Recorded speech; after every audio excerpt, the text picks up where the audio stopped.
Naimbangal daw yo ka Ilocano, kumusta po kayo? Meron na naman bagyo dito sa Northern Luzon, kay Ilocano. Dito na naman si Merce.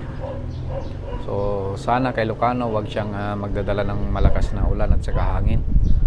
So sa ngayon, sa Bigan, medyo ramdam na natin yung hangin kay Ilocano. Tapos yung panahon nga medyo makulimlim na.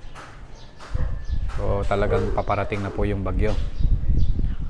So ingat po tayong lahat ka Ilocano. Lalo na po sa mga lugar kung saan maglalandfall po yung bagyo. Linggo-linggo na tayong dinadalaw ng bagyo kay Ilocano. Pagkatapos nga ni Christine, tapos si Leon, tapos ngayon si Marce naman. So palaging binabagyo dito sa Northern Luzon. So ngayon Huwebes, yan medyo makulimlim na talaga dito sa Ilocos, dito sa amin sa Bigan.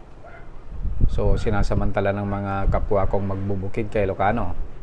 Naglilinis sila ng mga tanim nilang cauliflower.